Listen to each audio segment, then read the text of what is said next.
जगह टैक्स है, टैक्स दे रहा कौन? सबसे ज्यादा किसान दे रही, सारी इकॉनमी उस पर डिपेंडेंट। हर कोई रोटी कर रहा होगा। मरियम बीबी अनपॉपुलर है, सोने का चमक लेके पैदा हुआ। कहा जाता है रोटी नहीं केक खा ले। 3500 दे दे, गंदम उगा के दे देंगे, लेकिन सीड माफिया खा गया, कानून सख्त बना दी, आज तक सजा नहीं हुई, जाली दवाइयां बेची, ज़राअत बैठ जाएगी। बिस्मिल्लाहिर्रहमानिर्रहीम, अस्सलाम वालेकुम। किसान पाकिस्तान में खुश आमदीद। किसान भाइयों, पंजाब हुकूमत ने किसानों की गंदम औने पौने दामों करने के बाद पंजाब असम्बली में एक तरमीमी बिल पास कर लिया, जिसमें किसानों को अब ज़री टैक्स अदा करना पड़ेगा। उसके अलावा लाइव स्टॉक से हासिल होने वाली आमदनी पर भी टैक्स देना होगा। जो किसान दोस्त टैक्स नहीं अदा करेगा उसको जुर्माने भी देने पड़ेंगे। उसके अलावा हम इस वीडियो के आखिर में थोड़ी सी बात करेंगे गन्ने की काश्त के हवाले से। इस वक्त गन्ने की फसल तैयार है और किसान परेशान है। किसान को ये भी नहीं मालूम कि उसको क्या कीमत दी जाएगी और उसके अलावा क्रशिंग सीज़न जो है वो कब शुरू किया जाएगा। अस्सलाम वालेकुम मियां साहब। वालेकुम अस्सलाम। मियां साहब, सबसे पहले हमें ये बताइए कि पंजाब हुकूमत ने एक ऑर्डिनेंस पास किया है जिसमें किसानों को जो है वो टैक्स देना होगा। क्या आप समझते हैं ये दुरुस्त है? लेकिन जी, टैक्स तो पहले भी किसान दे रहा था। कई इनडायरेक्ट टैक्सेस हैं, कई डायरेक्ट टैक्सेस हैं। कहा यह जाता है कि ज़राई आमदनी और ज़राई शोबे पर कोई टैक्स नहीं है, लेकिन जब आप इनडायरेक्ट टैक्सेस लगाते हैं तो सारे टैक्सेस ज़राअत पर ही आ जाते हैं। ये जो पेस्टिसाइड वाले कहते हैं कि हम इतना टैक्स देते हैं, ये टैक्स नहीं देते, वो हमसे कलेक्ट करके देते हैं। अगर उस तरीक़ेकार को आप देख लें तो सिर्फ टैक्स ITO देता है, जो लोगों की तनख्वाह काट के जमा करा देता है। उस हिसाब से तो फिर ज़राई शोबा भी नहीं दे रहा, तनख्वाहदार भी नहीं दे रहा। लेकिन अगर आप ये देखें कि टैक्स दे रहा कौन है, तो सबसे ज़्यादा किसान दे रहा, क्योंकि आपकी सारी इकॉनमी उस पर डिपेंडेंट है। आपके सारे उधर से आते हैं। जिस तरह आपने अपने मोनोलॉग में बात की गंदम की, तो गंदम एक टाइम था इन्होंने इंपोर्ट की थी 1200 रुपये, काश्तकार से ली थी 600 रुपये।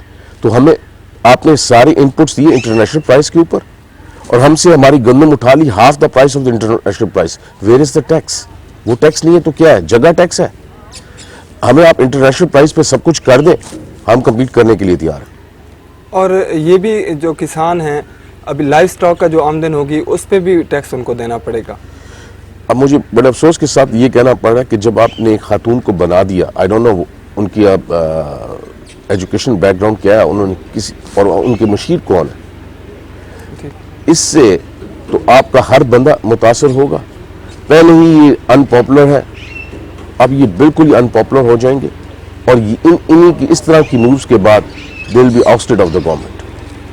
अच्छा, किसानों के मसाइल बढ़ते जा रहे हैं, आप समझते हैं सबसे बड़े मसाइल इस टाइम क्या हैं किसान के? देखें जी, कानून आपने बड़े सख्त बना दिए, लेकिन सीड माफिया खा गया। आपने कानून सख्त बना दिए, आज तक किसी को सजा नहीं हुई कि जिसने गलत दवाइयाँ बेची, जाली दवाइयाँ बेची। तो जब आपको इनपुट्स ही सही नहीं मिल रहे, मैं ये समझता हूँ कि मैं DAP डाल रहा हूँ, बड़ा खुश हूँ कि मेरी फसल ठीक हो जाएगी, और वो मैं पत्थर डाल रहा हूँ या वो मैं गवारा डाल रहा हूँ, तो वो पर्पस ही पूरा नहीं हो रहा। तो आपकी जब आउटपुट नहीं आएगी, आते आते आते ज़राअत बैठ जाएगी। अगर ये किसान को बीज, ज़री, अद्वियात, ये सब चीज़ें सही एक नंबर खालिस दी जाएँ तो आप क्या समझते हैं मुल्क की मैशत बेहतर हो सकती है?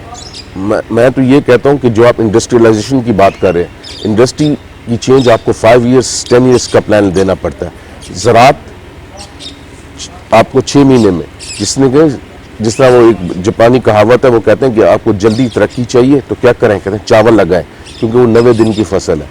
अगर आपको उससे ज़्यादा मजबूत चाहिए तो दरख्त लगाएं, उससे ज़्यादा मजबूत चाहिए तो बच्चों को पढ़ा दें। तो अभी हमें तो पहले किक स्टार्ट की ज़रूरत है।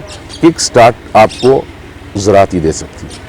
अच्छा, ये हुकूमत कैसी पॉलिसी बना लेती है कि अपने किसान को कुछ नहीं देना लेकिन बाहर से इंपोर्ट कर लेना चीज़?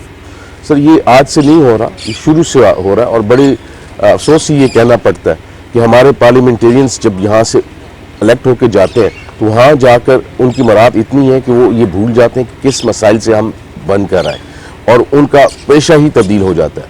मैं जब ज़राअत कमेटी का चेयरमैन था उसका सेनेट का, बड़े अफसोस के साथ कहना पड़ता है कि सारी कमेटी ख़वातीन से भरी हुई थी, क्योंकि कोई ज़राअत कमेटी का मेंबर बनना ही नहीं चाहता था।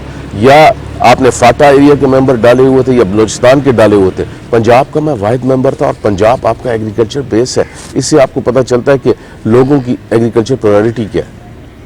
हुकूमत संजीदा क्यों नहीं दिखा देती मसाइल हल करने के हवाले से? میں نے آپ کے پچھلے انٹرویو میں بھی کہا تھا کہ مریم بی بی سونے کا چمچ لے کے پیدا ہوئی ہیں. ان کو جب کہا جاتا ہے روٹی نہیں ہے تو کہتے ہیں کیک کھا لیں. اس طرح کی ان کے ایڈوائزرز پتہ نہیں کون ہے. تو جب اب مجھے تو یہ سمجھ نہیں آ رہا جو انہوں نے خود 3900 پہ خریدی ہوئی ہے, یہ فلور ملز کو کس ریٹ پہ, کیا 2700 پہ دیتی ہیں؟ تو who will bear the loss؟ اس پہ تو ان کو انٹرسٹ بھی پڑا ہے. پہلے گورنمنٹ یہ بیئر کرتی تھی, سب کچھ اس کو مینج کرتی تھی, اب کیوں نہیں کرتی؟ صحیح ہے. اب گنے کی فصل تیار ہو چکی ہے, کسان بہت پریشان ہے, نہ اس کو ریٹ کا پتہ چل رہا ہے, نہ مل کب چل رہی ہے یہ بھی نہیں معلوم. دیکھیں وہ تو کیونکہ اب ان کا اتنا کمپٹیشن ایسا ہو گیا ہے, اور ان کو ہمیشہ یہ پرائرٹائز کرتے ہیں, ہمیشہ وہ کسان کا استعمال کرتے ہیں. وہ کہتے ہیں چینی ہماری سٹاک پڑی ہے, چینی آپ ایکسپورٹ کرا دیں. میں کہتا ہوں اگر آپ چینی کو شروع سے ایکسپورٹ رکھیں, آپ نمبر 1 ہے ڈائبیٹکس پہ. چینی اگر استعمال کم ہو جائے گا تو ملک میں فرق نہیں پڑے گا. جانے دیں, اگر بیر ریٹ ہے وہ بھی کما لے, ہمیں بھی بہتر ریٹ مل جائے. تو اس کو بالکل آپ کوئی بیس ریٹ نہ رکھیں, آپ اس کو اسی طرح رکھیں کہ ٹھیک ہے جناب اوپن پالیسی ہوگی. اسی طرح گندم کی رکھیں گے تو آپ کو پتہ چلے گا گندم کا ریٹ کیا ہے. رشیا نے $250 پر ٹن کا رکھا ہے. کہنے میں وہ 2700 لگتا ہے, لیکن 2700 وہ ادھر نہیں ہے, کراچی پورٹ پہ نہیں ہے. 2700 وہ ماسکو میں ہے. جب آپ اس کو اٹھا کے لائیں گے تو 37,000 روپے کا آپ کو ایک اور خرچہ پڑے گا, تو 3700 وہی ہے. تو آپ ہمیں 3700 نہیں دیتے, 3500 دے دیں, اس وائبل. ہم آپ کو اور گندم اگا کے دے دیں گے جس کو آپ ایکسپورٹ کر کے اپنے 24 کروڑ 14 کروڑ جن کی بات کری تھی مریم, ان کو بھی دے دیں گے سبسیڈائز کر کے, اور ایکسپورٹ بھی کر لیں گے. ابھی کسان جو ہے وہ گندم کی طرف نہیں جا رہا, یہ تو ایک بحران پیدا ہو جائے گا اگلے سال تک.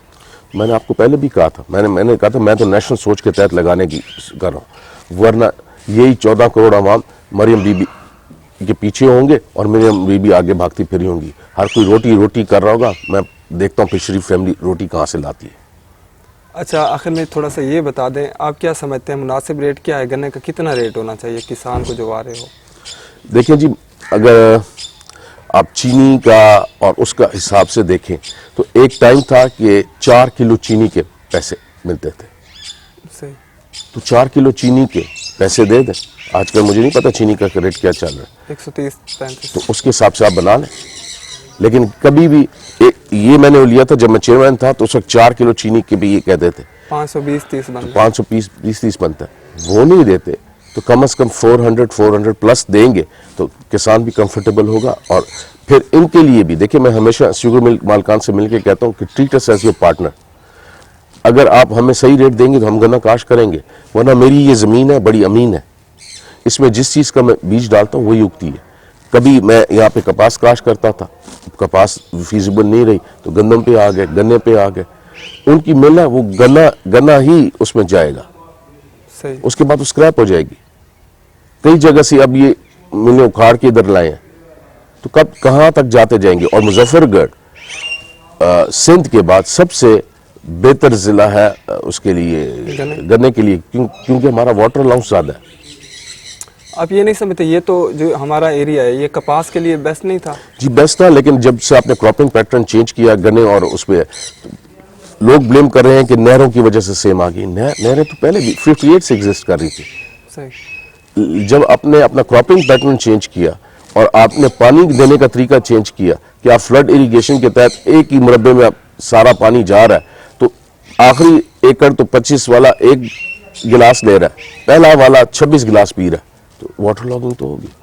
ٹھیک ہے میاں صاحب, اینڈ پہ تھوڑا سا پھر ایک بار ہمیں بتا دیجئے, تھوڑا اپنی رائے دیجئے جو ٹیکس لگ رہا ہے اس کے حوالے سے. دیکھیں میں ٹیکس کے خلاف نہیں ہوں, ٹیکس تو سارے شعبوں کو ہونا چاہیے, لیکن ہمارے ساتھ زیادتی یہ ہے کہ we are being double taxed. صحیح. جب میں ساری ان پٹس میں اس پہ لے کے وہ دے رہا ہوں, ٹیکس دے رہا ہوں, میری آپ آؤٹ پٹس بھی میرے سے پوری پرائس پہ نہیں اٹھا رہے, پھر میری آپ سب کچھ فری کر دینا, کہیں کہ گندم بھی انٹرنیشنل پرائس پہ جائے گی, چینی بھی انٹرنیشنل پرائس پہ جائے گی, سب کچھ فری مارکیٹ میں لیں, پھر آپ مجھے ٹیکس کر دیں. I am ready for that.